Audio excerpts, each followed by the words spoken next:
Sometimes it feels like it's all too much. Our oceans are at risk, and Nova Scotia's livelihoods are at risk from oil spills and global warming. But together, we can help save them. Some of our primary industries and parts of our culture are fishing and tourism. And on the tourism front, people come to Nova Scotia because it's beautiful, because we have beautiful beaches, because you can take beautiful photos of fishing boats and visit fishing villages, you can see whales, you can enjoy seafood. These are all the reasons that people tend to visit Nova Scotia. And for fishing, of course, we need a lively ocean that can support a lot of life so that we can continue benefiting from our fisheries. This is a lot of people rely on this for work, a lot of people rely on this for food. It's a really important part of our culture. We really want to see our ocean protected. And offshore drilling and fossil fuel extraction in general really put both of these things at risk, not only in terms of the economy, but also our culture.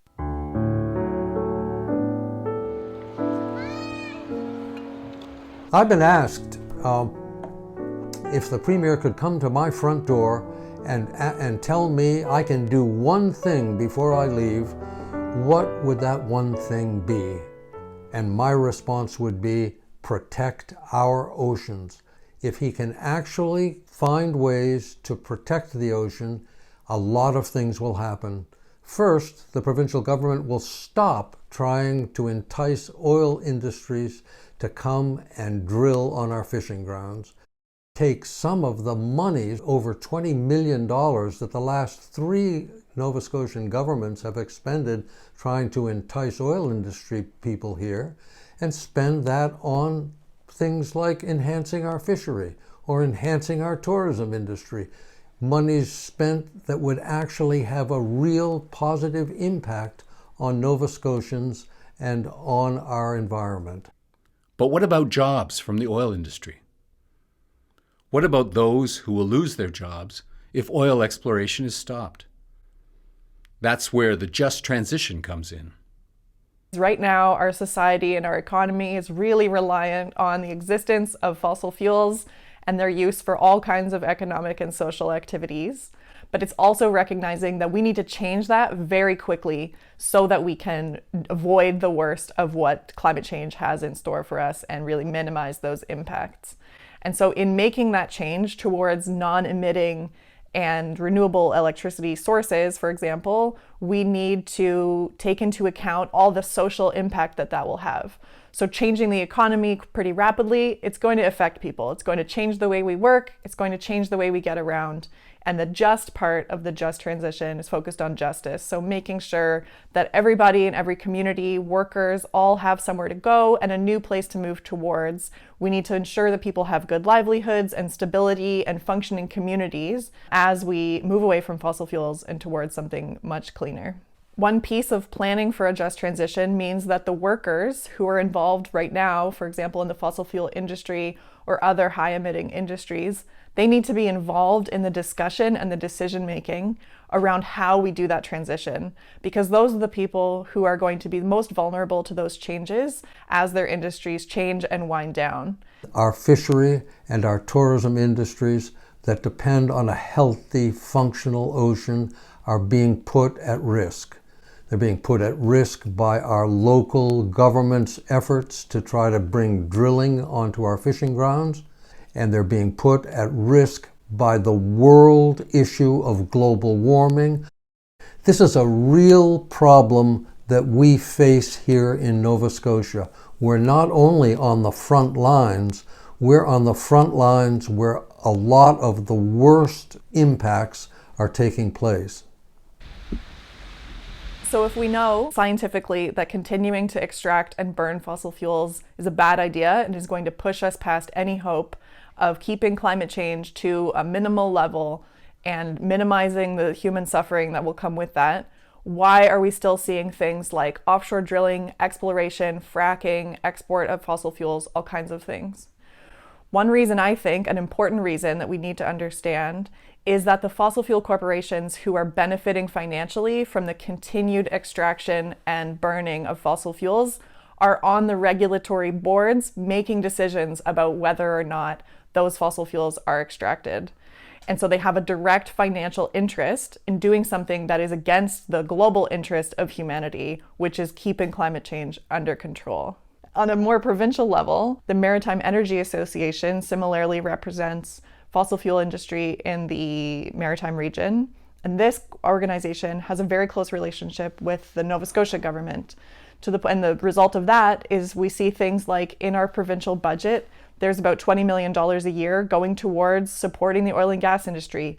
The tight relationship between the fossil fuel industry and our decision-making bodies at all levels of government is having a real detrimental impact on our communities and on our environment and the global climate, because it's allowing the industry to continue exploring and continue investing at a time we know we need to be winding it down and building up a much more sustainable society. So to me, this is an extreme and obvious conflict of interest. Our interests are not being served because the government and the industry have such a tight relationship that the financial interest of the oil and gas industry is being put first, above our lives, above our interests, and above all life on Earth. So the local threat is the same threat that they faced in the Gulf of Mexico when that massive spill took place, or the threat that we faced when Shell was drilling. Shell had massive problems trying to deal with the Scotian shelf and the wave conditions, and they dropped kilometers of pipe onto the ocean floor, and had they been actively pumping oil at that time, they would have lost it all. And then in the last few years, because of some changes to federal law, these boards have amassed even more power to make decisions with even less transparency and engagement with communities, with people like us, about what decisions are made. And so as time goes on, we're not only continuing to burn and extract and explore for fossil fuels long past when we should because of that financial interest of the fossil fuel industry, but people like us and our communities are having less and less say about whether or not those activities should be taking place. An oil spill would be devastating, but it goes much further than that. Exploring for oil and gas uses seismic testing, which is really damaging to marine life. And then drilling for oil and gas opens up a lot of risk of chemical spills, oil spills, and other impacts on marine life. And the climate change caused by the fossil fuels that we'll extract also have an extreme impact on everything in the ocean and on land. It's really important for everybody to note that at some point, we will stop utilizing hydrocarbons. It's going to happen. Can we stop soon enough?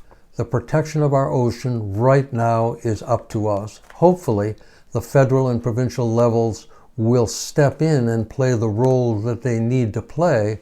But right now, we really have to rattle the cage, and we have to demand that they respond. You're probably wondering by now, how can I possibly make a difference against these powerful institutions? I think it's really critical for us to work together, for organizations like the Campaign to Protect Offshore Nova Scotia to really be examining these things, understanding how these power dynamics work between fossil fuel industry and the government, understanding how we can interrupt those power dynamics and how we can make change in a better way that will lead to a sustainable future that really supports life and culture and community here in Nova Scotia.